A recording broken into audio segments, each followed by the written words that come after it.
Dear students, நான் உங்கள் social science teacher பேசுகிறேன். சோசியல் சயின்ஸில் ஹிஸ்ட்ரி பகுதியில் யூனிட் 4 த டெல்லி சுல்டானேட் அப்படிங்கிற பாடத்தின் கீழ் உள்ள பாடத்தை, அந்த தலைப்பின் கீழ் உள்ள பாடத்தை நம்ம பார்த்தோம். இதில் முதல் பகுதியை பார்த்தோம். மீதி பகுதியை நம்ம இன்றைக்கி பாடமாக பார்க்க போகிறோம். இதில் ஃபஸ்ட்டில் துல்கி டைனஸ்டி, துக்ளக் அரச வம்சம், துக்ளக் டைனஸ்டி, துக்ளக் அரச வம்சம். இதனுடைய முதல் அரசர் யாருன்னா கியாசுதீன்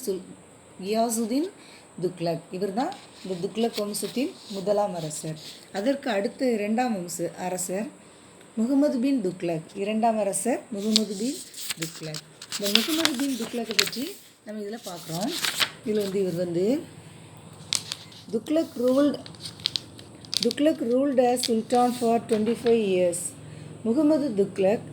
முகமது பின் துக்ளக் என்ன செய்திருக்கிறாரு? துக்ளக் சுல்தானாக 25 ஆண்டுகள் ஆட்சி புரிந்திருக்கிறார்.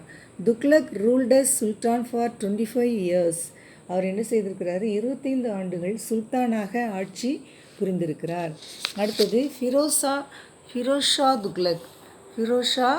துக்ளக். இவரை பற்றி நம்ம பார்க்குறோம். இவர் ஃபிரோஸ் சக்சீடட் முகமது பின் துக்ளக். முகமது பின் துக்ளக்கிற்கு பின்னர் ஃபிரோஷா துக்ளக் அரியணை ஏறினார். அவர் இவர் என்ன செய்திருக்கிறார்னா, he promoted agriculture by வெய்விங் of the debts of the agriculturalist and construction. இவர் என்ன செய்திருக்கிறாரு? விவசாயிகளுடைய கடன்களை ரத்து செய்தும் பல நீர்ப்பாசன கால்வாய்களை வெட்டியும் விவசாயத்திற்காக இவர் என்ன செய்திருக்கிறாரு? பாடுபட்டிருக்கிறார். வேளாண்மையை மேம்படுத்தி இருக்கிறார். அடுத்தது தைமூரின் படையெடுப்புகள். தைமூஸ் இன்வர்ஷன். தைமூரின் படையெடுப்புகள். Timur had occupied some parts in the northwest of India. Timur had occupied some parts in the northwest of India. தைமூர் வட இந்தியாவிற்கு மேற்கில் சில இடங்களை கைப்பற்றினார். தைமூர் வட இந்தியாவிற்கு மேற்கில் சில இடங்களை கைப்பற்றினார்.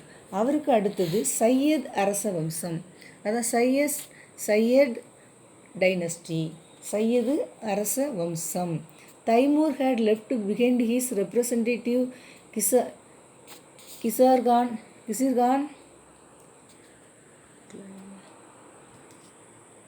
as the governor of the territories he had conquered. He founded the Sayyid dynasty in 1414. Taimur had left behind his representative Kizirgan as the governor of the territories he had conquered. He founded the Sayyid dynasty in 1414. இவர் என்ன செய்திருக்கிறாரு? Timur தான் கைப்பற்றிய பகுதிகளுக்கு கிசிர்கான் என்ற ஒரு பிரதிநிதியை, ரெப்ரசன்டேட்டிவை இவர் என்ன செய்திருக்கிறாரு? நியமித்திருக்கிறார். இவர் 1414 ஆண்டு எந்த அரச வம்சத்தை தோற்றுவித்தார்? சையது அரச வம்சத்தை தோற்றுவித்தார். அடுத்தது லோடி அரச வம்சம், லோடி டைனஸ்டி.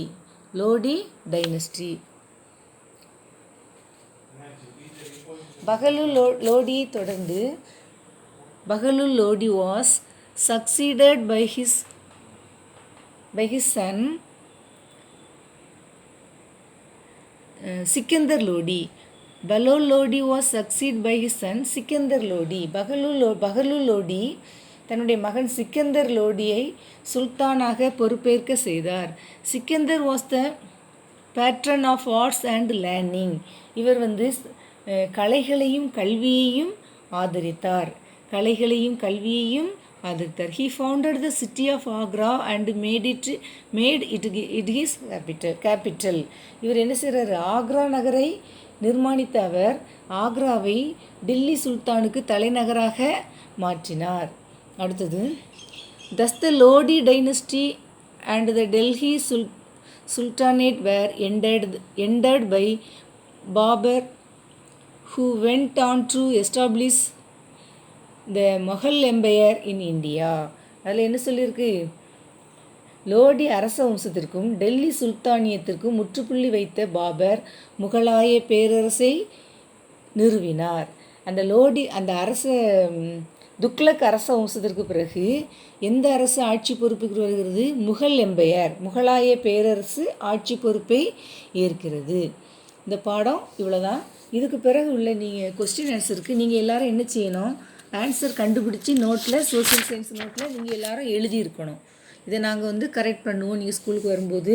இந்த question answer, match the following, fill in the blanks, அடுத்தது 1 or 2 சென்டென்சஸில் கொஸ்டின் ஆன்சர் எழுதுறது. இதையெல்லாம் நீங்கள் என்ன செய்யணும்? ஃபில்லப் பண்ணி நோட்டில் எழுதி கொஸ்டின் 1 வேர்டை ஃபில்லப் பண்ணி நோட்டில் எழுதி கொஸ்டின் ஆன்சரை நீங்கள் எல்லோரும் வரும்போது நீங்கள் கொண்டு வரணும். Answer the following pick question, இதையெல்லாம் நீங்கள் கம்ப்ளீட் பண்ணியிருக்கணும்.